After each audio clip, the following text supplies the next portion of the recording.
Hey everybody, welcome back to another episode of the Podcast Strikes Back. My name is George and you're listening to the weekly movie show with the boys Connor. Hello. And Benny. Hi there.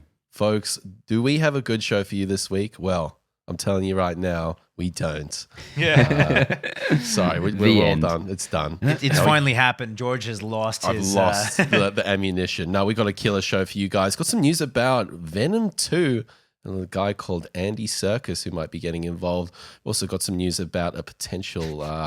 this one is like, I'm so excited about this one, Event Horizon TV series with Amazon, plus also some trailers, including The Irishman, which we've been hyping up for a very, very long time. But as we always like to do, we like to catch up on what everyone's been watching. And Connor, you have the first place this week. How exciting is that? It is. It's very exciting. What an honor. I am excited.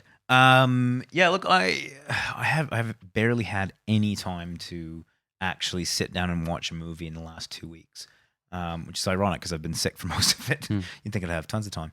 One of the things that I did have a chance to watch though was for the first time I rewatched Spider-Man Into the Spider-Verse. Nice. Which came out, was it a year ago? 6 months ago? I don't even know. December 2018. So 7 or 8 months ago. I wanted to revisit, see if it still held up in my overall kind of rankings of Spider-Man films, and I've got to say I really love this film. Just still, even without the kind of added experience of being at the cinema and seeing that it still has impact when it's just on the home screen. I watched that 3 months ago or something. Yeah, loved it. Insanely good film. Yeah, really good film. On every level, story, visuals. One of the things that surprised me that I kind of took away from it this time was the sound design, or sound editing. We'll never know. We'll never know. Yeah. I thought that was really good, and one of the things that really kind of stuck with me is that noise that you hear when you see what's the villain's name? Bugger. Which one? Big guy. Kingpin? No. The noise you hear with the the Prowler. Prowler, thank you. Really like that's just, that really intense like such a visceral kind of noise. It's like industrial. Yeah. I'm always really impressed when movies manage to make a noise kind of iconic to a character or really kind of bring it out. You get the same thing with the trailers for It. It's a very distinctive sound or cadence that makes you associate with that. So I really, I paid a lot of attention to the sound design. Obviously, the visuals are really stunning and kind of unique in that. Every time I look at the visuals, I think about that. We harped on so much about there was that one guy on Rotten Tomatoes that was talking about how like shit the animation was, and we're like, nah, fuck that guy. So it always makes me think about that. A lot of early reactions like, this looks like some crappy TV special. I'm like, you are just the worst person now. Yeah. I don't like you. In the bin. I get how if people didn't take a second to actually look at it, I think a lot of people would have been off-put by that kind of animation. It's so different. Like it's very striking. Exactly. And different is scary. Different is scary, and it also it's a kind of animation that, doesn't look right. Even if like I appreciate it, but I also recognize that it doesn't look quite right. Like unlike a lot of where most of animation is going nowadays, it's not trying to look realistic in any way. It's trying to look like animation, and it's playing to the strengths of animation. So much nowadays, especially with the most recent example of the goddamn Lion King. Yeah, is trying to just be reality, which is not what animation's live ever action, been about. bro. It's live action, apparently. Yeah. Anyway, carry on. No, and so like I obviously the really stunning for the visuals. Why shouldn't animation be that way? It's like, why should it conform to one particular style? Because that's the beauty of it, is reality has to conform to a certain style. Like the person has a we're formed in a certain way, but animation, you can go here, there, everywhere. Do anything. It's a shame that we're so in such a narrow Pixar world when it comes to blockbuster. Not even Pixar, man. I watched a really brilliant. But they're all borrowing from Pixar's precedent that they've set. I watched Pixar this set about the style, yeah. 20, 30-minute video about animation and how it's changed over the last 50 or so years, and how it's being really, I guess, in a lot of ways undervalued. And I thought it was really fascinating. If you look into the history of animation, how it's changed, how computer animation has come in and really changed the game, but how there's the different kind of value that you can get out of different styles of animation, and how we tend to have this mentality sometimes that reality or live action is somehow better than animation. Animation is for kids, and live action is for adults that want to watch films. And if I think back to like really iconic movies, Kubo was one of the most brilliant films of the last couple of years. Not most brilliant animated films, but in general. I think that film is a goddamn masterpiece. And probably it is so much better because it is a form of animation. Yeah, I hate to sound closed-minded, but that is actually one of my litmus tests for whether I'm going to be able to get along with a person or not. If they jump out at any point with that random remark of, "Oh, is that an animated one?" No, I'm not interested. Yeah, a cartoon. But I'm like, well, you are a closed-minded fool. I'm going this way. Yeah, watch BoJack Horseman and tell me that's for kids. Like I love that we have very serious TV shows that are very much not directed towards kids. That are animated, yeah. And I was about to say, but then all the movies are just talking animals. But I was like, wait, BoJack Horseman's also talking animals. BoJack Horseman is also talking animals. So yeah, that's what I watched. Spidey. I had a bit of a question for you, Ben, and this is going to lead up. You were probably going to mention this anyways, but I am super interested to hear what you thought about Apocalypse Now, because I know that you were. I don't know whether this was last week's episode or the week before. You were just about to go see it on the big screen. Yes, yeah. I really want to know what that was like on the big screen. Yeah, so that was the first thing I was going to bring up. I went to see Apocalypse Now, the final cut, which is a new cut for the 40th anniversary. It's longer than the theatrical, shorter than the director's. Yeah. It's still like 3.5 hours long, so it's a monster. But yeah, first time I've ever seen it. Waited specifically kind of for an opportunity to watch it on the big screen. It's one of those movies that has such a legendary status. And it did not disappoint. The construction of that film is so mind-boggling that it takes up as much presence in the viewing of it as everything else going on. Because it's one of those movies you're just sitting there. This is well before CGI was any kind of thing. So you're just like, how did any of this happen? How many people died in that shot alone? Yeah. And good old days. Sure. And just beyond that, the movie itself is just really, I mean, it feels like a mess. Well, a glorious, wonderful mess. It doesn't lay it out for you. Like, you got to figure it out. Yeah, and it feels like a brilliant encapsulation of the time and the place. Yeah.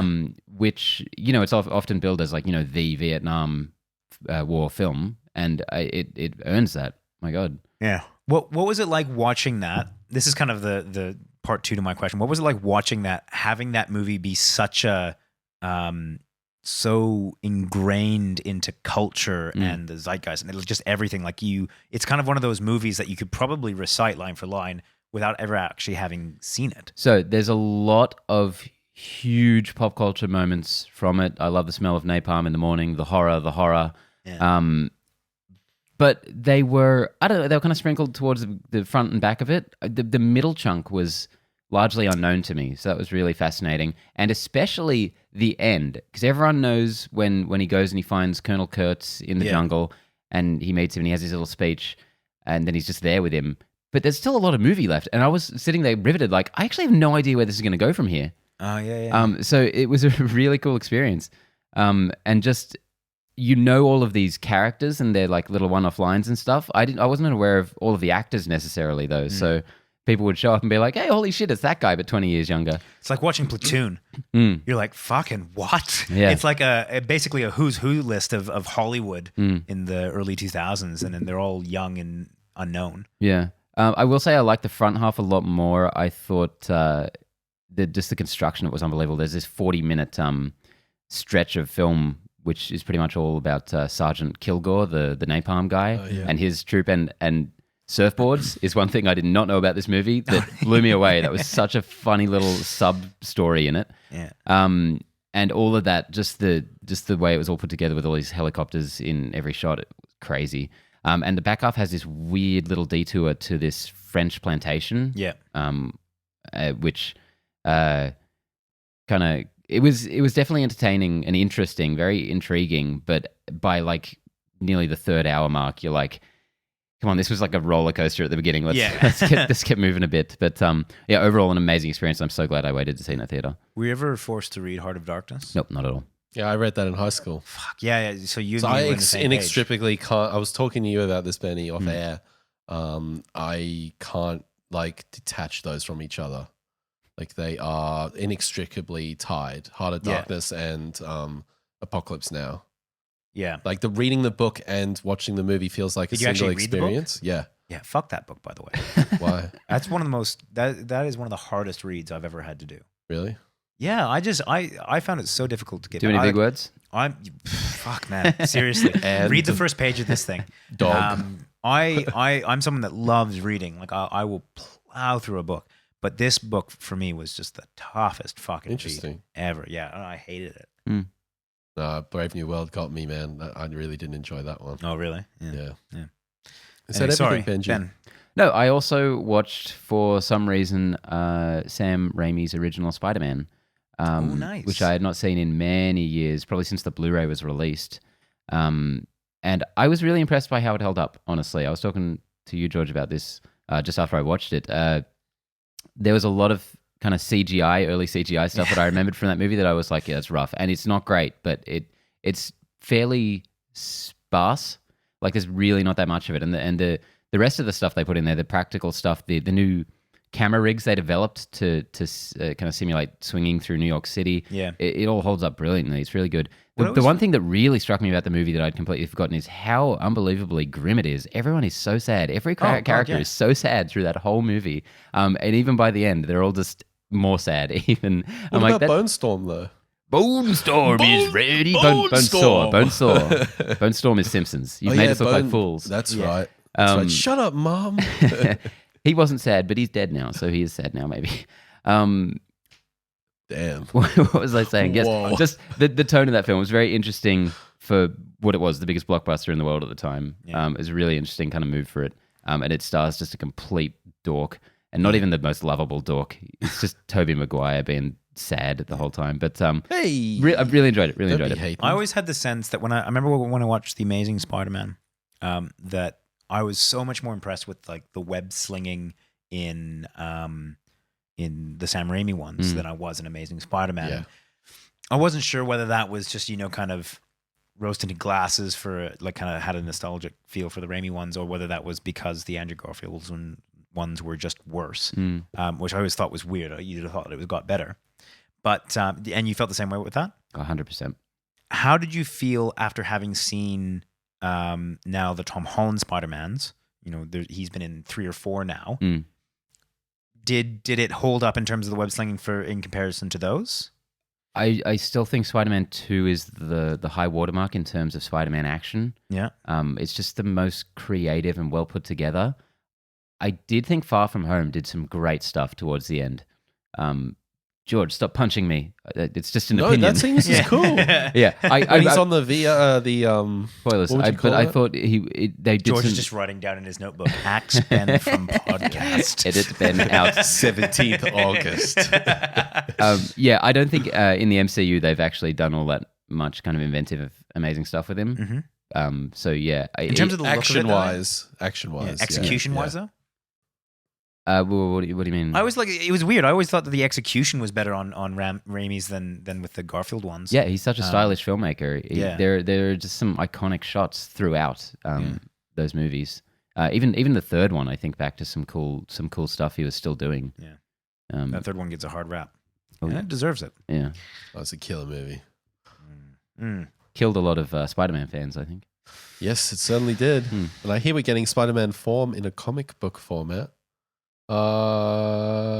Anyway, let's move on swiftly. Such I watched a desperate thing to have happen to Yeah. a property. I still remember what with Fire. I don't know if either of you watched Firefly.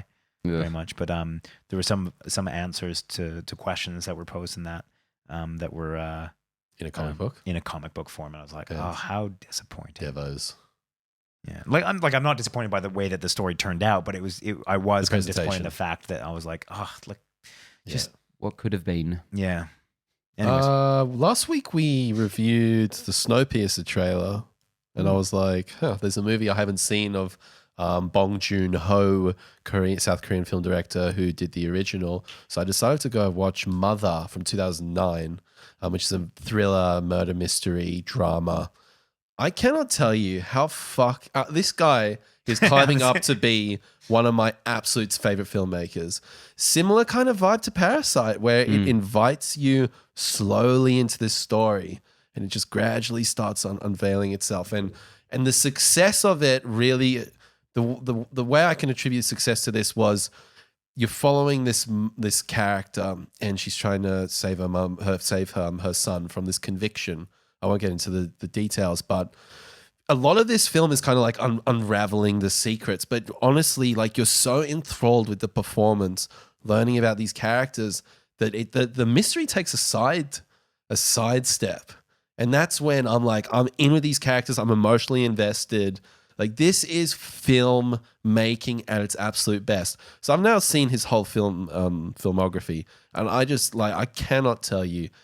If you're looking for something dope, get Mother into you, because this is such an amazing film. Is that the third movie that I can recall in recent history that's called Mother? Yeah, so there's Mother ! Which is Aronofsky's. Aronofsky's, yeah. This one, and then it's probably a porno called Mother. No, isn't there a horror? Mama? Oh, that's Mama. Sorry, my bad. Yeah. Get Out. Yeah. I'd be curious to see what you think of this. Yeah, I want to check it out. I've never even heard of this one. And I'd be curious to see what you think of this. Yeah. Because in that order. This guy is, I'm just like, I want this guy to do more. I want more and more. And he's only 49, so we've got plenty of more films to come. And I don't think he has lost his, a lot of filmmakers, they lose that kernel of spice and ingenuity as their careers go on. And I don't think he has. Do you reckon that a prime example of that, I think that we're seeing that critical point right now is with Taika Waititi. Do you think that'll happen with him? Taika Waititi, we'll see how Jojo Rabbit goes. I think who's happened I'm quite upset about is Duncan Jones from Moon, Source Code fame. He did Warcraft and Thingo last year. A lot of people would argue he's only made one good movie though. Yeah. Do you like Source Code? I liked Source Code conceptually. I liked it a lot.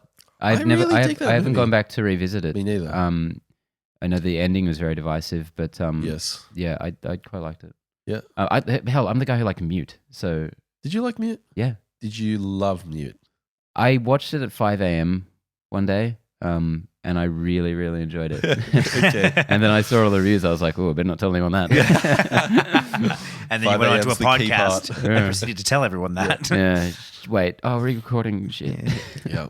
Let's news it up. All right, on to the news. Straight up, we just reviewed Fast and Furious Presents Hobbs and Shaw last week. Check it out. And we've got some box office news. It has the worst opening for a Fast movie since Fast 4 in 2009. That's 10 years for anyone counting at home. It earned, in its opening weekend in the States, $60.8 million, which is a whole $10 million less than, once again, Fast 4. Wow. And it's up to 180 million globally on a $200 million budget. So it's not it's not bad news in a vacuum on its own. It's doing very well, especially for this summer, which that's double the opening weekend of MIB and X-Men. So that's much better. But for a Fast movie, the last two cracked $1 billion and change. So yeah, I don't think that's happening with Hobbs and Shaw. That is definitely not going to happen. Is that just a case of the fact that it's a spin-off? Rogue One's never going to do as well as The Force Awakens. I think that's one factor to it, certainly. It's hard to say because the reviews have actually been positive. Yeah. Which kind of blows me away. I think there's a couple of factors. One is I think that the press around why this has happened has why the film got commissioned or why the box office result has come this way. No, why the film got commissioned in general. In the first place, right. I think it's put a bit of a bad taste in people's mouths in terms of I think there's a weird kind of large constituent of people that are really kind of what you would call diehard fans of Fast and Furious, and they I've yet to meet one. just fuck Say man. hey in the comments. Yeah, I was like, I haven't met one either, but like I'm sure they're out there. But I think that for someone that is really invested in the franchise, this would be a really difficult one because it's very clearly not in line with Vin Diesel's vision for the franchise. I mean, and look, that guy takes this shit seriously, and there are people that take this franchise seriously, and so and all the more power to you. But I think that's part of it. And I think the rest of us can see what an ego-driven vanity project this is. I think maybe people are starting to see through The Rock's good guy image. Yeah. God bless him. He's an amazing, charismatic actor and a brilliant marketer and businessman. But all of the behind-the-scenes stuff from these Fast movies, it is so soap opera-y and just downright lame. It's like you guys can't actually just make a movie together. Like this could have just been Fast 9 coming out this year. Yeah. And it would be doing gangbusters. And maybe these guys hate each other's guts. Yeah. But just make a movie together. Who cares? Yeah, sure, have you been reading about this week about how Vin Diesel, the Rock, I was going to bring this up. Who's the other one? Statham. They all have a clause in their contracts that says they can't lose a fight. Yep. Which is just so silly. And there was a scene, evidently there was a scene in Fast 7 where Vin Diesel fights The Rock. I've completely forgotten about it. I've raised In that Fast movie. 7? 7. There's one in Fast 5. 4 to 8, one of those. Somewhere in there. Somewhere in there. The Rock was in the script, like Vin fucks him up and he's he's on the ground and he's in a pool of blood. And The Rock's agent was like, he has to prop up against, he can't be fully lying down. Yeah. The Rock has to be propped up against something. And they'll be on set counting punches. Like every blow they take, they have to give one. Yes. Yeah. It's very, very insane. sad. For guys who are pretty good at presenting themselves as not overly macho meatheads, like they seem pretty aware of their image and what they're projecting. But I think that's very carefully crafted. Exactly. That's it. This just makes it so clear that it's all part of it. And Statham evidently, like at premieres, his security guards are like, he specifically gets small security guards, so he doesn't look small. And evidently, The Rock can't stand around him. He's like, get that guy away from me, because he looks too small in comparison to everyone. Make a movie. It's Make fully a movie coordinated. about this. It's fully coordinated. That is insanity. There's so many layers to this whole celebrity thing. Yeah, that and you it's never all- think about. It's all quite public. And then let's not even get into the Tyrese stuff. That was intense. Oh, that was Um, bizarre. What was this? He just had a completely missed few this. social media breakdowns that Recently? are or- not even funny. Like they're not worth laughing about. But Is he okay? It was during kind of the last movie when. yeah. This isn't entire franchise has been like rattled by, or not rattled, sorry, but like just kind of riddled maybe with Divas. Yeah, exactly. And it just seems like it breaks through this carefully crafted, I guess. Family. Well, yeah, this Family mentality of or tough guys. this marketing persona that this franchise is about, family and togetherness and Corona, and they got rid of that too. That's where it all went wrong, man. Yeah, I think it is. Yeah, so I think what's happening is a little bit of a bit of Icarus in this point, where I think that The Rock is reaching a bit too far. Where I think people are starting to look at this and go, I know what a Rock movie looks like now, and I'm kind of over it. Yeah. He and Skyscraper, man, I looked at the box office of Skyscraper the other day. Really didn't do well. Jumanji has been a great success for The Rock. What else does he have under his belt? Baywatch didn't do too great. It's interesting. He's at a crossroads in his career, and I think this is kind of pointing to the fact that he's going to either go up or down or just flatline. No, but this is more like par for the course for The Rock. He's always been up and down in terms of success. He is always kind of just. I think that he's got so much hustle in him that he's got so many projects on the road. That's his strength. So exactly. like he is consistently diversification. You're just consistently one of the you're- highest earning actors. Yeah, it doesn't in matter Hollywood. whether it's good or bad. He's out there. He's in the spotlight. Yeah, You I guess know you're who he right. is. Like, I reckon that's what's keeping him going. But But in the context of Fast and the Furious, it'll be interesting to see how it pans out. And will we get a Hobbs and Shaw 2 and 3? I sincerely doubt it, which I would assume means he's done with the series, to be honest. And now, obviously, he's moving over to DC for his Black Adam stuff. Yeah. So that could be a whole new. He's got it all lined thing up. for when him, was the yeah. last time that The Rock was in something that wasn't a Rock movie? Ooh. Yeah. Get Smart. God. Oh, Why did you bring that up? 2009. Yeah. It'd be Get very Smart. interesting to see how Fast 9, I always lose count, does next year. Because if it's another blockbuster success, that'll be one of the biggest hits the Rock's ever had to take to his ego, probably. Yep. Next up, Andy Serkis has closed a deal to direct Venom 2 for Sony. We've had a lot of scuttlebutt about this over the past couple of weeks, little hints here and there, I thought rumors. this was a joke when it first came out because I saw an article title where he's like, "Should Andy Serkis do Venom 2?" And I was like, "No, why? What am I missing here?" Hey, he's a working director in his own Yeah, right. no, he's not. As a director, Yeah, he's done a lot of work in done motion 4 capture. movies. 4 movies. That's how many movies have you done? well, I movies mean, like, is I'm huge. going to say prolific. I'm talking like and his Spielberg's, contributions to motion capture is yeah, no, huge. that's fine. But if we're Like, talking he's about- not just an actor. if we're talking about superhero- he's like very. I He's thought like you were very specifically behind the talking scenes. about as a director, and Yeah, the but if reason we're that I talking about said- these superhero movies, most of these guys are plucked out of obscurity. They do an indie film, then Marvel is make a blockbuster. This guy's way more experienced than them, especially in terms of special effects movie making. yeah, that's fair. No, I was Don't be specifically hating talking on about- Andy. Yeah, Wow. gee, no, I'm not hating on Andy. I was really having like lunch Andy with him the Serkis. other week, and I was trying to tell him you're a nice guy. Jesus, you guys jumped on that real quick. I was just saying he's not a prolific director. Fuck, because he's not. I'm just saying, and getting I'm into saying he's semantics more here. experienced than That's most, not semantics. I'm just saying he's not a prolific director. How's that semantics? Madman, absolute Let's madman. move swiftly on. Crazy man. Yeah. Anyway, so this means Ruben Fleischer will not be returning from Venom 1. Yeah. Does that upset you guys? It doesn't upset me, but I kind of wanted him to have another run at it because I thought they would have got a really good flavor of what was working in that film. And now you're bringing in another whole vision. He's going to have his whole other thing going on. So, it's luck of the draw right now. Yeah, Andy Serkis seems like someone who's really going to bring a strong idea of what he wants to do with this, and I don't think that'll have anything to do with what the original one had or was trying to do, or what they originally wanted to go to. We're on very different pages of how we felt about Venom. I really welcome that. I didn't mean to sound so negative on Andy Serkis. I actually think this is a good thing to switch up directors. I like Andy Serkis. You watched Mowgli, didn't you? No, I never did. No, okay, none of us have then, I guess. For the best. Yeah, that movie looks Exactly, which is why I was kind of surprised that he was put in contention as like as a director for this kind of thing, because the one movie that he's really done is Mowgli, and I don't think anyone really saw that. No. It looked visually cool. I would have 100% rather watch Mowgli than I would have Lion King. great on that.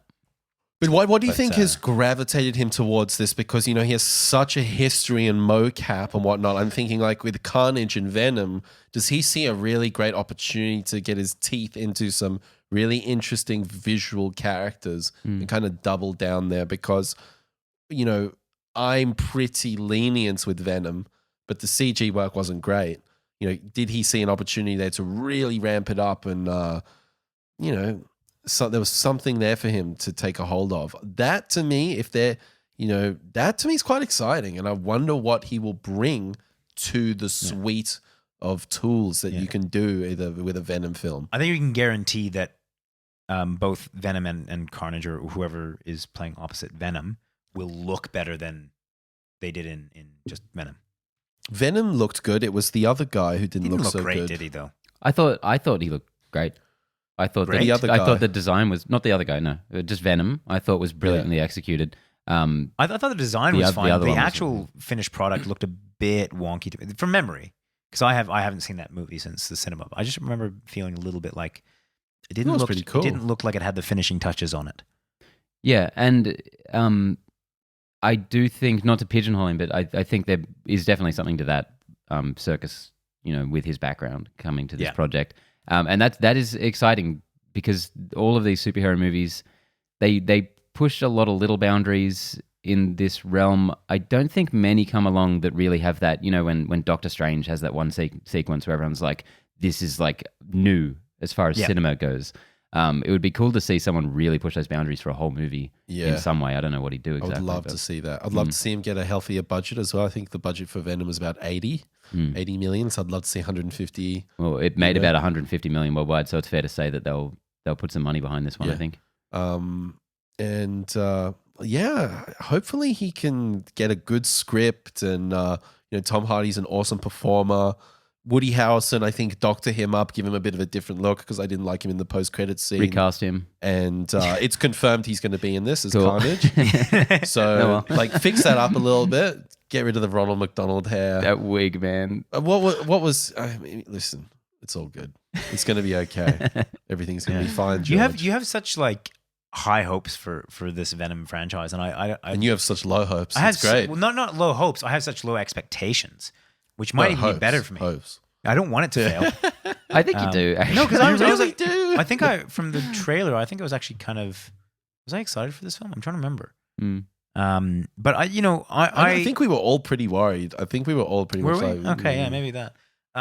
Look, I don't want it to fail, but and I would love to see a Tom Hardy kind of, I guess, directed. Look, I don't want to say competently, because it makes it sound as though the previous director was incompetent. I'm not entirely sure what happened with that film to make me not like it.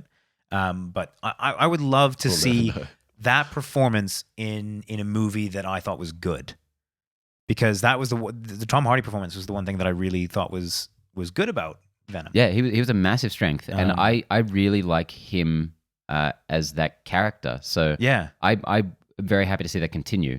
And concerned maybe because I don't trust Sony. I don't think anything that happened with that first movie was necessarily because of Sony and where they wanted the franchise to go. Anything I liked about it, I mean. And I don't think it was accidental either, but it was definitely a mess. And when it worked, it felt like, I'm surprised and happy that this is working right now. Yeah. So good luck to whatever they want to do with this. There's going to be a lot of pressure on Serkis to deliver a blockbuster. Yeah. The first movie overperformed like crazy. Yeah. Good luck to him. That's an Big uphill challenge. battle. Big challenge. That's an uphill battle. Step And up not to the just plate, because, Andy. because of the first one, but I also like sequels, man. They're fucking Maybe cursed. by the end of Venom 2, he'll be considered prolific. Yeah, with Find out on the podcast an entire Strikes 5 Back. movies.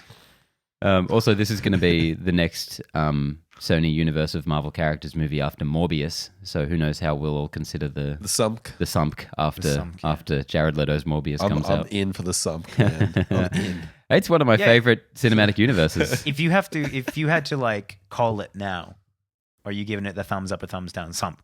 Just based on what you know about what's coming out, There's too many variables. Tom Holland's contract, and it depends on how they integrate him. It's unknowable right Yeah, now. it depends on how hard they try and convince us that it's part of the MCU. Mhm. I'm hopeful.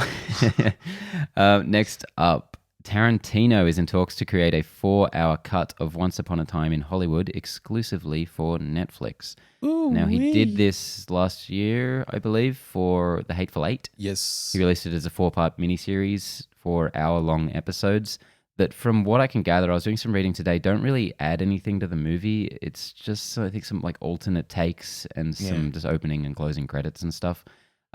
So we don't really know at this point if this is going to be a miniseries adaptation or just a 4-hour movie. But how do you guys feel about Tarantino, of all people, doing this? This is one of his longest films, right? From the theatrical cut, about 2.5, 3 hours. Pretty standard for him. So,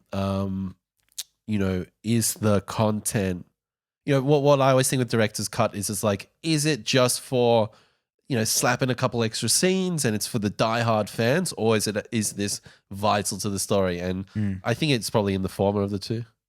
But we'll have to see. Nothing about this really excites me. I just want to see the main film, and then I'll know. Do I want to see more, or was that's good? Yeah, that's always the big thing with extended cuts, right? Because it's so contextual about why it's there.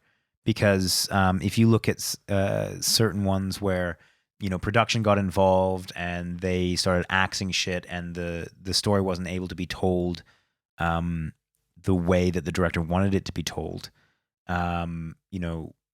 Then I think extended cuts or director's cuts are brilliant. I love they can save a movie. Yeah, Dark exactly. City. I think Dark City's a great example. Blade Runner, they're so of a kind. The alternative is what you've just mentioned, which is we want to just chuck extra scenes in there. And I think, that can have value. For example, when you Batman v Superman, that improved with the extra scenes. I think so. Yeah. I was gonna say, like, even Lord of the Rings, I don't think it didn't change the story at all.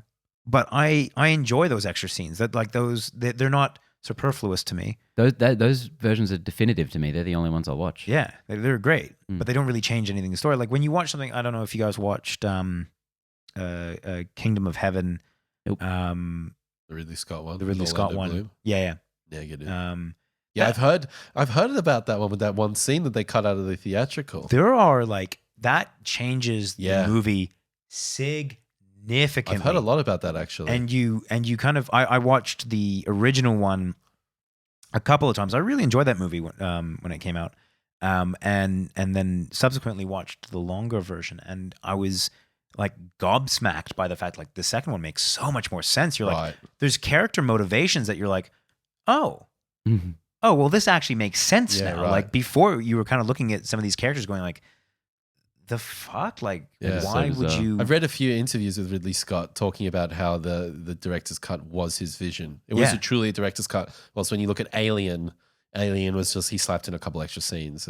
That's a director's cut. That's the exact context, is whether it's a movie that's being salvaged from a version that a studio mangled, or if it's a version that a studio is like, hey, we want to make some money and release a new version of this. What do you do? Can we put your name on it if we chuck a couple extra things in there? So to bring it back to Tarantino, I feel like Tarantino is the kind of guy that puts out the movie that he wants to put out. Yeah, no one is telling him, it's like, no, you got to cut this down to 2.5 hours. Yeah, and so I agree. That's why I question whether this is, this feels like Netflix trying to get a big name to come in and 100%. Give them a little bit of a value prop, and I'm chuck not 10 million at him. Yeah, I'm not so convinced that that's a good idea. I don't think that this 4-hour cut is going to be any good. Or sorry, that's not true. I'm not sure it's necessary. I'm sure it'll be good because I don't think Tarantino would put it out if he didn't think that it was adding something. And most of Tarantino's movies I could watch for an extra hour. Probably pretty happily, to be honest.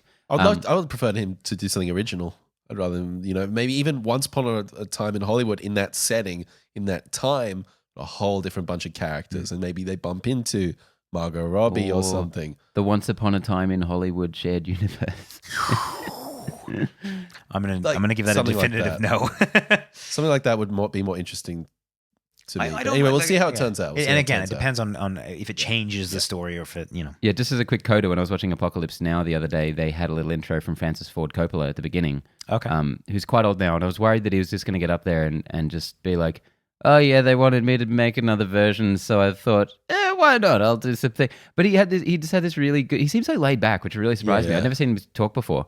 And he was just like, 20 years ago, or whatever, I made a new version of it that was like a lot, really long. I put some stuff in there and the extra takes, just cleaned up some things I didn't like so much. And then I thought they asked me which version they wanted to release in cinemas for the 40th anniversary, and I was like, I'm going to make it the version for me, like the one I really want to be cool. Like the definitive cut of this movie. And I was like, that guy's awesome. And I not having seen the other versions, I was like, that's a good version of it. That takes some serious cojones, because if you think about it, he's touching up a masterpiece, or it's a, he's just going back and touching like a 40-year-old piece of film and saying, I'm going to make changes to this. You're kind of opening yourself up to people going like, nah, that's shit. And he had the Lucas syndrome. And he had the restraint to make his director's cut shorter. Exactly. I love that a lot. Got that spot on, George. With I went through a video the other day of looking at all the changes to Star Wars, and I was like, inconsequential. That is fucking bizarre. And that's when you go like, leave your art alone. Like, it's a time capsule. That's what I love about albums. That's what I love about movies. It's like a little time capsule representation of that time. It's such like a knife's edge, right? Don't touch it. It's done. The ship has sailed. Move on to your next project. But that's the thing. Like some artists go back and they add something to it, or there is some kind of like, but it's a risk, and you kind of risk going down, like as you said, the George Lucas route, where you're like, you've just done it for the sake of doing it. You haven't actually said anything new. You haven't actually done anything new. You've just, If anyone out there has not heard the new version of Obi-Wan trying to do a crate dragon on noise. the Blu-ray. On There's the Blu-ray, the three Blu-ray versions, version. isn't there? Yeah, there's 3. Look that up immediately. It is. That's fucked, man. He was trolling us. The fact that he put the Darth Vader no into the original trilogy, he must be trolling us, for God's sake. It's hard for him to see through all the money. Just I don't know. wading through it. Anyway, last up, this one's just for you, Georgie. Adam Wingard is set to executive produce and direct an Event Horizon series for Amazon. Best New Year's all year. So this is an adaptation of some kind, perhaps, of Paul W.S. Anderson's film. Event Horizon's coming back, baby! From what, the 90s? 97. Yeah. 97, baby. Sam Neill in space. Lawrence Fishburne. Doing the best version of the wormhole. Like, you know, the piece of paper that's folded. The Interstellar, yeah. Everyone copied them. Yeah. No, I'm just like, I have such a soft spot for this movie. I love this movie so much. And I think the real point of difference that, you know, spoilers, the difference between Event Horizon and every other sci-fi horror movie has been, it's not aliens, it's like a gateway to hell. And that's what I really love about this movie. And I feel like, let's go down that path. Let's bring in some of that more Clive Barker, Hellraiser,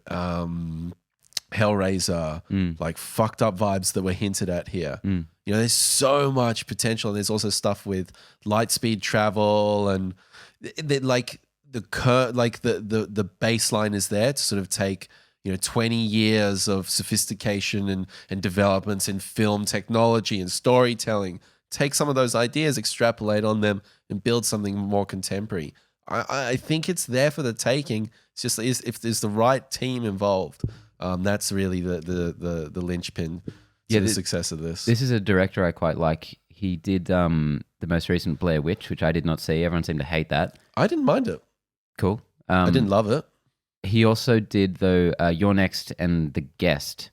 He did Death Note as well. Dan Stevens and Death Note for Netflix. I kind of like Death Note. Yeah, I kind of feel like if I watch that, I'd like it as well, so I'm not going to watch it. Don't watch it. You'll love it. And he's got Godzilla vs. Kong coming up next year, I think. He certainly does. But You're Next and The Guest I really recommend as these cool little two. Well, one's a horror movie, the other is kind of indefinable. But oh my God, I just remembered the other movie I watched this week. Uh-oh. Yeah, I knew you'd do it? it halfway through the show. The Invitation. The Invitation. Oh my God. Okay. Have you seen that one? The dinner party scene? I've been trying to get you to watch that movie for years. Have you? Yes. Have you seen that, Ben? Have you seen The Invitation? No, I haven't seen it. I just bring it up every week. You know this? What is this? It's all over again. The band that you've been trying to get George to see for years, and he like John Carpenter. Yeah. And this is brilliant. On our group chat the other day, George just goes to Ben, you got to check these guys Wasn't that out on the podcast? And no, that was on the group chat. chat. And Ben, I could see his face just looking at this, being like, "You motherfucker." Thanks, George. I will. Yeah. Sir, yes, sir. Every 10 things. There's only so many things I can absorb. I'm only No, I know. one man. No, it's completely true. People recommend me stuff all the time. It's hard to, without your own kind of coming to things, it's hard to get the Killer movie, enthusiasm. though. Yeah. Like the grief aspect in there with the mystery. Like, what are they? I don't want to say anything about that movie, except if you want to back me up on this, go out and watch it. Do not watch a trailer. Do not watch a trailer. Strap in This for is The 90 Invitation. to 100 minutes of an awesome indie thriller. Starring fake Tom Hardy, Logan Marshall Green. Fardy, we like to call him in these parts. We did not call him No, that. no one has ever called him that. Sorry, Logan Marshall Green. You're great enough. We've Great. coined it today. Yeah. So One thing good. that we So haven't good. talked about this is Amazon Prime being the medium for this. I've watched a couple of Amazon Prime productions. I was just lately. watching The Boys today. Yeah, I've actually been kind of quietly impressed with Amazon recently in terms of the original content that they're pumping out. Most recently, I finished off watching Man in the High Castle and also Good Omens. Good Omens. That's the one. Thanks. And both of those series I really enjoyed. I had a really good time with both of them. I'm struggling, like with Good Omens, with The Boys, to have any idea if I like it or not, because I just can't turn off this high dynamic range Ultra HD shit, and it's killing me. Like, it just, everything looks so Surely cheap. there's got to be a way. There's But the not. show? There just isn't. The show itself? The what? The show itself? How is it? I don't know. I can't tell. I can't see past this horrible. Like, you can see the strings. It's so annoying. Because one of my buddies said it was quite good, but I didn't believe him. Yeah, I wouldn't. Not that we're, if we told you, you'd suddenly believe it. It would just be. Maybe if Ben told me. Yeah, I honestly can't tell if I'm watching it or hate watching it. But I'm going to start giving you the opposite of my opinions and really fuck up your day. Oh, it's going to be so good. that'll be a nice change from you giving us the opposite of our opinions. Can't help it if you're wrong. Savage reacts only. Can't help it. What time is It's it? trailer time. Trailer time. So first we have, as George alluded to, The Irishman. Oh, boy, we've been waiting a long time for this. This was one of the first stories that we reported on when we started doing the podcast. I remember talking about it back Yeah, when we 2017. I was just thinking as we were watching it, we are running out of stories that we've been reporting on for the entire duration of this podcast. Yeah. This is one of the last ones to go, I feel. Yeah.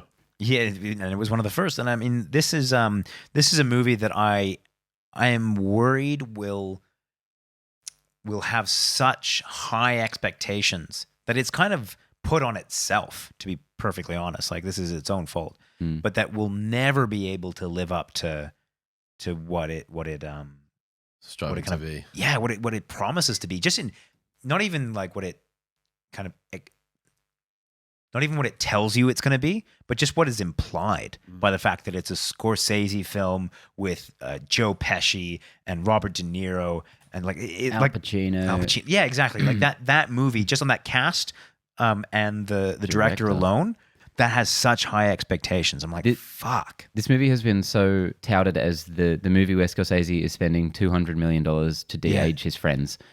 So watching this trailer the first time, all I was thinking was, let me see these old guys and how they look. And it was amazing, if you guys noticed, that you do not see De Niro's face unobstructed for the entire trailer until the very outside. end. Yes, he's behind glass with rain. And you can make the argument that was for, that was a reveal or something. Yeah, exactly. Like that was on purpose. That wasn't to hide any kind of shoddy CGI look or anything like that. That was so that, that was on purpose to kind of give the reveal. So treating it as a reveal. Did they nail it, guys? How do you feel? Did they nail it? Look, I'll be honest. If you didn't know, I think they did a really good job with De Niro. See, I thought you were going to go the opposite there. Joe Pesci. Has they done anything to him? He looks 90 years old. That's a face that. I don't think he's ever not looked 90 years old. He's like it's Joe Pesci. I think he came out of the womb fucking 90 years old. Fuck you, Mom.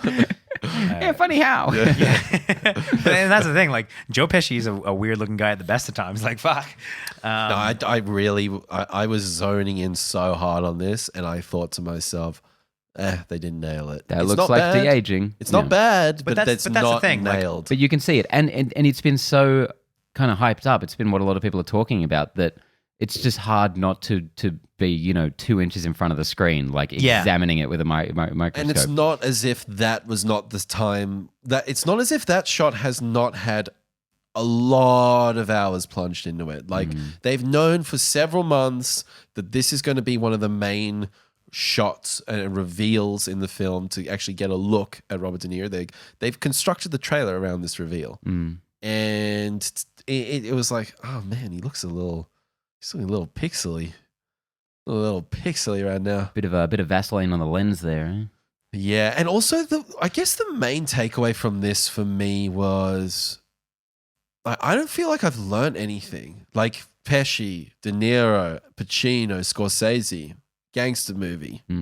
I already knew that. Like, what have I seen in here that's invited me into the story or told me more or given me a hook?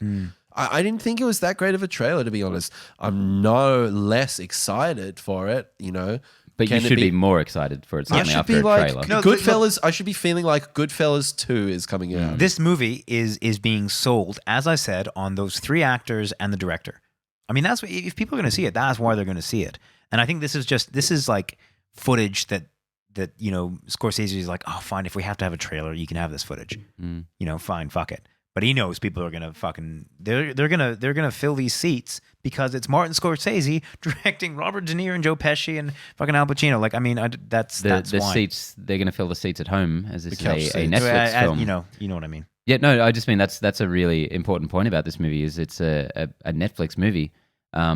so it's got all those things hyping it up, but it's also got the Netflix logo on it, which they have a spotty track record at best when it comes to movies. And I'm talking about movies with fantastic directors, which is a really interesting phenomenon because you take these guys out of the studio system and you give them, I would assume, a lot more creative control over these projects when they're working with Netflix. Mindhunter. Sorry, not Mindhunters. Who's that guy? The Jake Gyllenhaal guy. Fuck. Jake Gyllenhaal. And he did the painting movie, and then he did the Nightcrawler. Yeah. The Nightcrawler director, and of course Duncan Jones, we were just talking about, who had Mute on Netflix, and everyone was like, "Oh, he sucks now." He's almost had the worst of both, where he's had so much creative control and Netflix with the Mute, and then being manhandled by a studio in World of Warcraft. Where do you go from there? Yeah, so I don't know. It'd be interesting to see. I mean, yeah.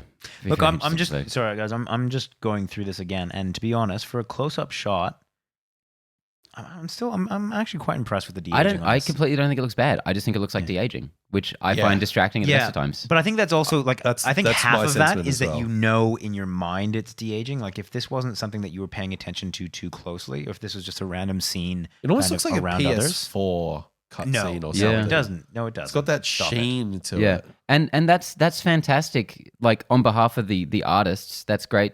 That if I didn't know that Robert De Niro is much older than that, I wouldn't be able to tell. But I do know that. And I'm going to be able to know that for the 2.5 hour long movie that I'm watching. And it's going to be very distracting, I feel. Yeah, look, I would probably have rather seen a film that didn't have de-aging in it. Yeah. However, considering that it does have a de-aging, I think that's probably as good as we can have hoped to have seen. Yeah. Well, we'll see. We'll find out. There'll be another trailer around soon, so we'll probably get a better look. Yeah. All right, now we have our next film, Chris Nolan's 1917. Yep. The sequel This is to a Chris Dunkirk. Nolan film, right? I thought his name was Christopher Nolan. I don't know where I'm going with this. So Anyway, neither do Sam I. I threw it Mendes, out there for you guys. November 19. There's a few things in here that I thought were uncannily similar to Dunkirk. Cinematography with the bombs and then the explosions behind him. We were talking about it when we were watching it. The music itself, The tick-tock in the background. yeah, is that's very sort of kind pulsation and that's a Hans Zimmer, very much so. Christopher Nolan So like trope. This feels like. Listen, I'm not that into war films, so I'm not. Look, out of the three of us, I definitely am far more interested in that than you guys are. Lone Survivor. Apparently, I've got to bring that up at every podcast. I do. Apparently, I really love that film. You love it. I do. No. The two things about this. I can't reiterate enough how much this does look like a Christopher Nolan film. Like it looks really clean. And it feels like if Christopher Nolan directed Saving Private Ryan, I feel, is probably what this looks like. I think the takeaway is that all of these comparisons we're leveling at it are compliments, essentially. Because Weirdly, Nolan yeah. is an amazing technical director. Yes. And I think Sam Mendes is as well. Yeah. And Sam Mendes and Chris Nolan, I'm not sure if I could on the spot pick who I would favor right now. So the idea of him making a war movie that looks quite similar to Nolan's war movie, cool. Yeah. I'm not interested in war movies either way, but I do like those directors. And I feel like one of the strengths is his production design. Like the costumes, the sets, and the color grading. Like when they're in the trenches in here, it's all brown. In Skyfall, it went through those very clear color palettes. He's going down the river with the lanterns and stuff, and then he goes into the snow. Like he is a master at that, and you can see it in here. And that's that parallel you're talking about, Connor, with Nolan. I feel like they've got that same meticulous, well put together thing. It all feels planned out. But yeah, like I don't know much about this story. There wasn't in here. I was like, here's the plan, and we got to go do this. And it was kind of seems like Saving Private Ryan, essentially. 1917. Okay, cool. And I think that there could be a cool way to follow up that. The one of the things that I couldn't help but think, and I know you guys will be thrilled to know that I'm going to bring up Peaky Blinders again. But there's an aspect to that that series that I found immensely interesting, which was that it took place after the First World War, and there was this kind of thing that I haven't seen really explored very much, which was the culture post-war. And I was so fucking interested by that, right? Like that for me, just the what happens when you come home.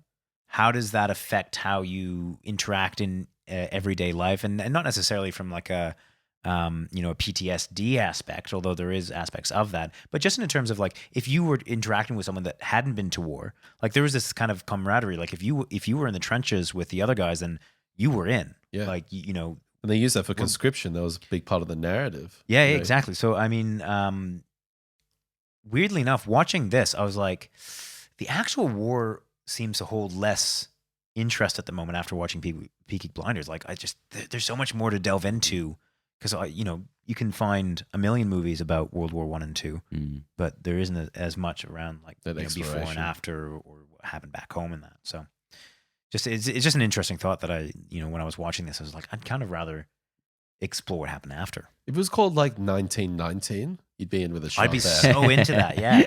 Alas, here we are. 1919, 1920. Here we are. Or if it was 1917, the Peaky Blinders prequel. Yeah. Fuck. PB Preak. Look, it's such a weird thing. I think you should watch it. I have. Oh, you've watched like the first episode, haven't you? The first few, yeah. Yeah. Finish it. I don't know. I'll get around to it. Next we have Little Monsters. You guys are laughing at this, and I wasn't. Standard, bloody standard. Yeah. Me and Connor laughing at something, and George sitting there. I was just like, staring. We're having fun. Why isn't Event Horizon on? Yeah. Where's the sci-fi? Yeah, this is an interesting one. Yeah, Lupita Nyong'o is a primary school teacher Yeah. with a class excursion going on during a zombie outbreak. I think that's a really fun premise. This is a great Key and Peele sketch.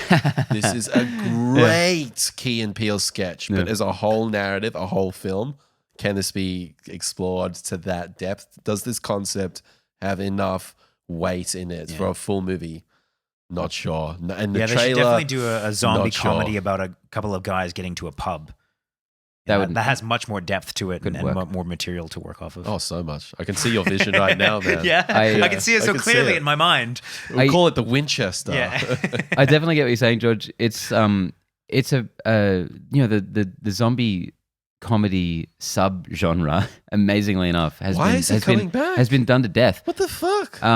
But I feel like Lupita Nyong'o is enough of a draw alone for me. 100%. Just to see her carry a film, like a genre film like this, I'd like to give it a go. And Josh Gad is a very divisive figure. People hate that guy.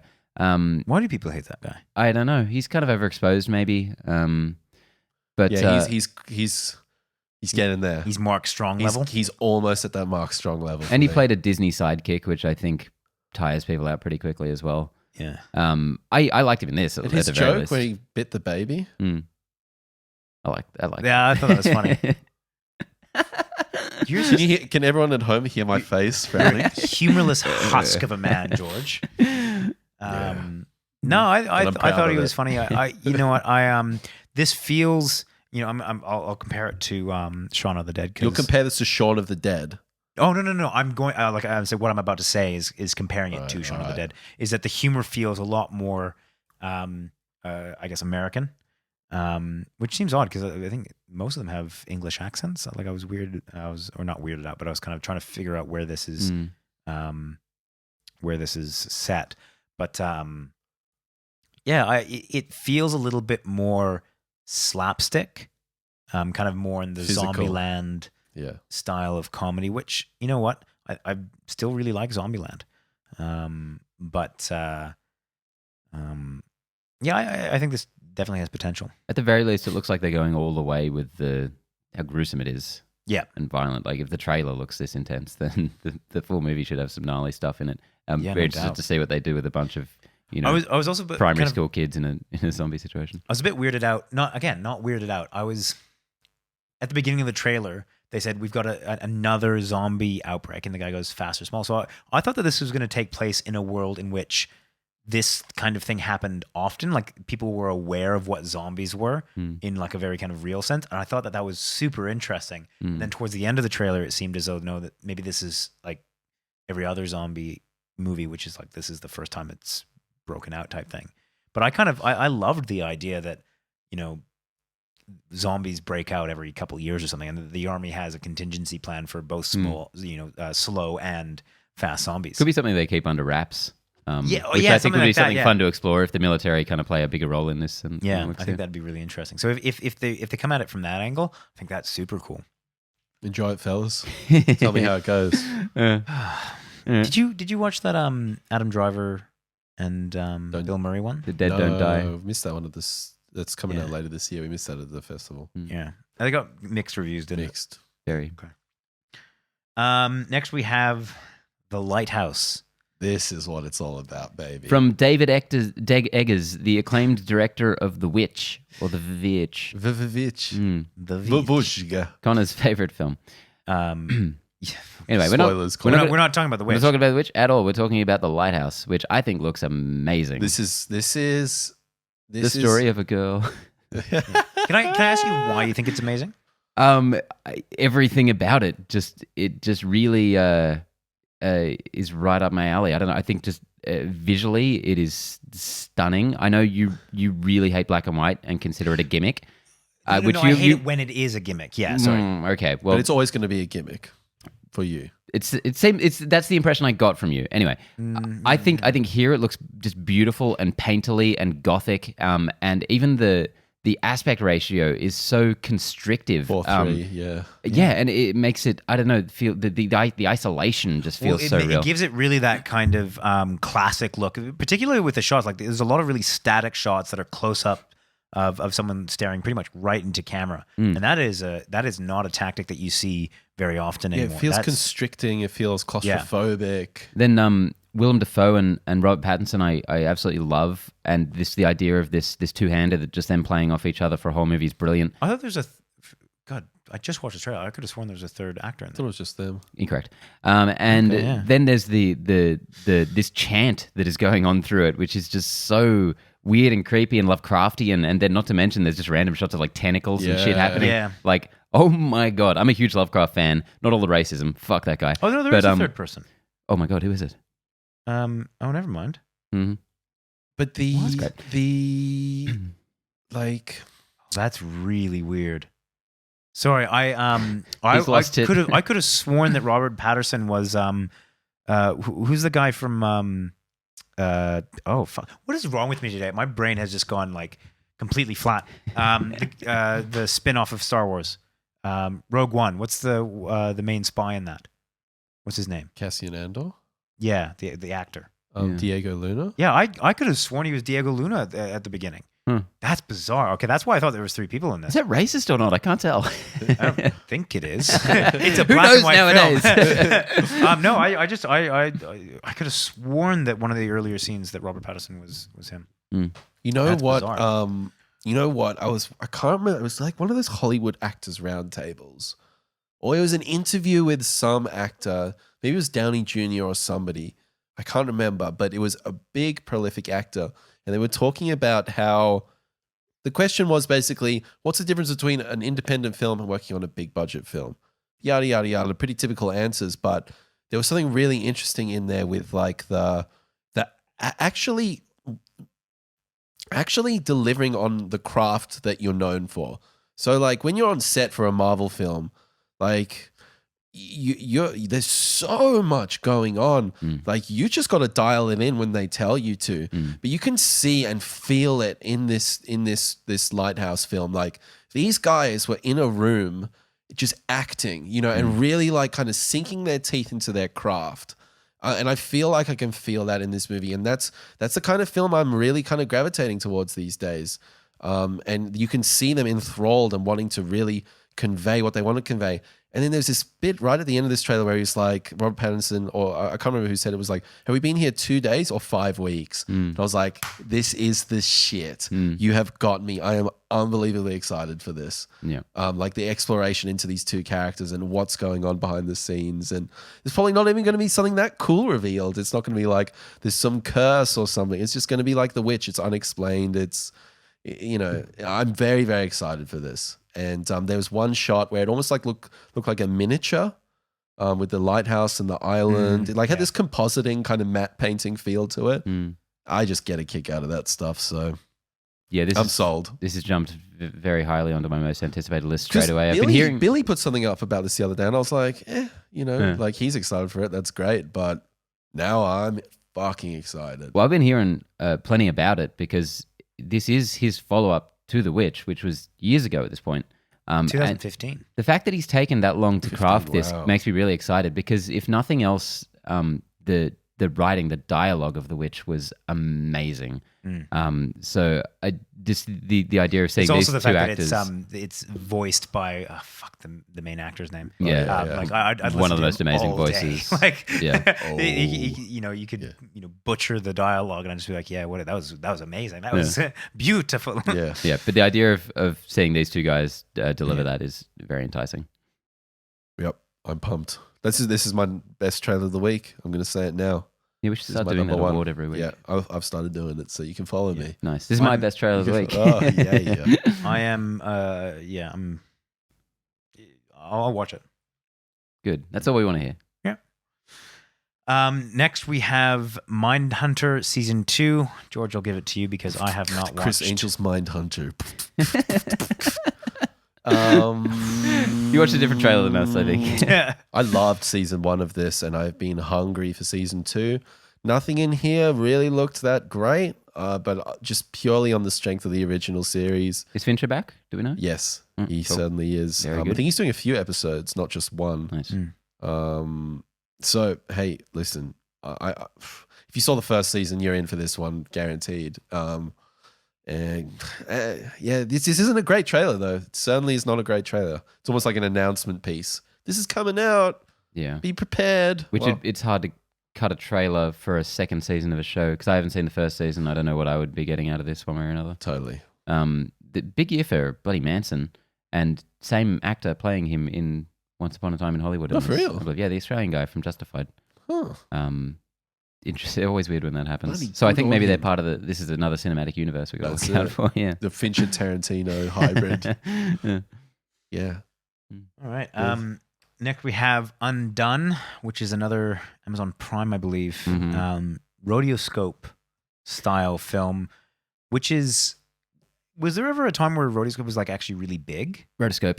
It was I mean, in terms of actually doing an entire film or an entire frame after frame. Yeah. Not really. No, it's a very limited use kind of thing. It was a massive technique in kind of genre filmmaking before computer stuff came along. Like this is how you get lightsabers. Back in the day, and laser beams and everything.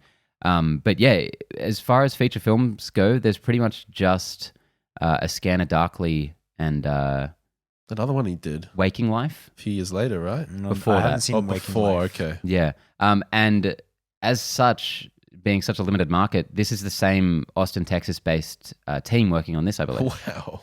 And they've improved, I feel like. the techniques, used in this look amazing. I mean, A Scanner Darkly was crazy in 07 whenever that came out or whatever, but this looks like it's on another level. Yeah, and even beyond that, one of the coolest things is it's from the creative team behind BoJack Horseman, possibly the best show on TV. Producers of and creator Raphael Bob Waxberg. Yeah, I think that's cool. that's as good a recommendation or as good a kind of summation or whatever. Yeah, that you could give to people that if you want to watch it. Like, did you enjoy Scanner Darkly? Do you like BoJack Horseman? Then get the fuck on this. Or any psychological thriller, even if you haven't seen the rotoscope style. I feel like this psychological thriller of this girl losing her dad and kind of going through this crazy sort of time traveling psychological coming to terms with it, and it looks fascinating, and I'm really excited to see how this unfolds. I love that they're bringing in that sci-fi aspect to it. I think that we were just talking about earlier in the episode about how animation gives you so much more freedom to be kind of wild and crazy. And there's a couple of things in this trailer that I think like, fuck, I'm so glad that they're doing this as an animation. Yep. You know, and that we can really kind of get funky, essentially. Yeah. With how this works. So yeah, this is certainly funky. yeah, I'm like I said, I've been really impressed with Amazon Prime lately. Finally, we have a short clip from Primal, which is a guy, I can't pronounce his name. Gendy Tartakovsky. There you go. Making this for his old friends at Adult Swim. This clip isn't necessarily super remarkable on its own. It's just the fact that Tartakovsky's back in the biz making a new animated looks show. a lot more hand drawn than I've seen in a while. Like it looks like it's out of the 90s. It doesn't have like that Adobe Illustrator, like perfectly round digital. It looks like the line work is very tangible. tactile. It's I fucking love that. Whether that's digital or not doesn't matter. It's the impression is it looks hand drawn. Yeah. And I love that. And I like the simplicity of it. It's the silhouettes are very simple. Like the design, the dinosaur was roaring at one stage. He didn't have a tongue. It was just kind of pink in his mouth. And hey, let's go.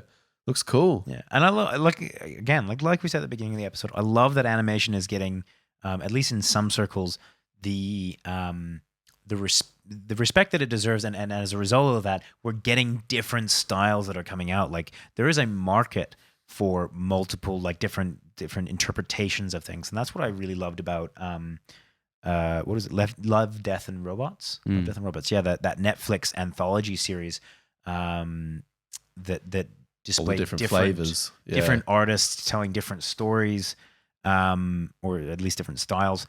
And although I would have liked to have seen a little bit more diversity in the styles, there was a lot of kind of that PS4 style of photorealistic animation.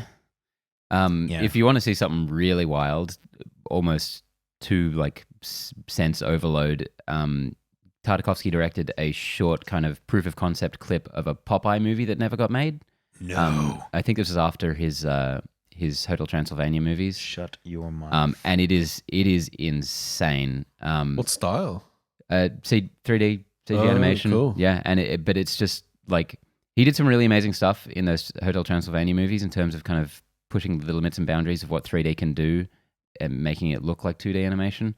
The whole stretch and squeeze and but the stuff he was doing with this was just on another level out there. I'm pumped. Yeah. I must definitely check that out.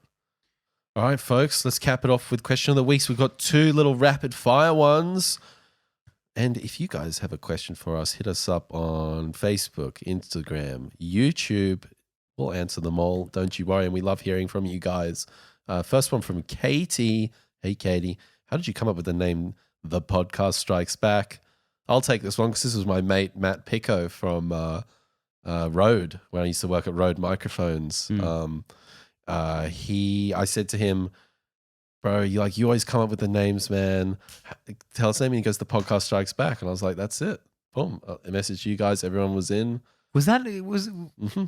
Really? And I was trying to push for, what was it? Popcorn like something. Popcorn podcast or popcorn. Yeah, I hated that. Yeah, me too. Because I mean, this is what you were suggesting. I remember this very vividly. We're gonna be called Popcorn Podcast, and then as like basically as a gimmick, instead of being like, because some early concepts of this podcast, like we would give ratings to films, which I hate ratings in general. But you were going to say, like, instead of saying like a 6 out of 10, you're going to be like, that's 6 popcorns. No, it was going to be more like Spill. It was going to be more like Spill with this show from the noughties where they used to do like full price matinee. Better than sex. Yeah, you're right. It was something like that. Yeah. Some old bullshit. I just love their rating system. A full popcorn or like a half popcorn. I was like, no. It was like chill on the couch, with your pizza. Or is it like go to the fucking double deluxe maxi deal at the cinema in 4D what IMAX? Could have been. Hey, we didn't go down that path. I don't Probably care, for the best. I don't care how inventively you think you're doing it. I hate not you specifically. Sorry, I'm not talking to you, George. I'm just saying into the ether. Yeah. I hate this idea of ranking because I find, it's more nuanced. Yeah, it's so much more nuanced, and I try to bring that to the, I know we all do, to try to bring that to the podcast of like, something's not a good film, but it's an enjoyable film, and I came at it from this angle. Completely this is different criteria for every film. Yeah, and I think we 6 set it out of up. 10. But really, what that means You're is hired. 6 out of 10. Final question from our boy Anthony DeRiso. Hey Benny, Yes. you give us the story behind your pinky. It's one of my many fingers, and I love it as much as all of the others. No, he's probably talking about the real messed up one. Got in a fight. I just think it makes me look like a bit of a villain. So I hold it like that. I can straighten it any time. I choose not to. And that's all I'm going to say on the matter. Fuck yeah. Keep Do I that know what mystery happened to your going. pinky? Maybe I'll tell you after the show. Buy me a beer. You too. Buy me a beer. I think that's how you injured that. That's how it started. Yeah. Oh yeah. Well, that guys, don't forget. I've known you so long with so many injuries that I'm just kind of like, did I? Well, Sorry, that guys, you were go gonna do the later on in the week. We've got our MCU rankings episode up, so don't forget to check that out. 23 films. What's going to be at number 1? Hey, it's going to be wild. Stay tuned for that shit. It could be any of like 4 different movies. Yeah. 23 movies. And we'll be back next week without Connor, who is heading overseas. How exciting is that? I am about as keen as I can be. That's it. Heading back home for 2 weeks. That's it. Thanks to Mauritius. To Mauritius. See you next week, Connor. See you next week, Connor. No, you won't see me next week. You just finished. See you next week, talking Benny. about how Bye, everyone. Turn it up.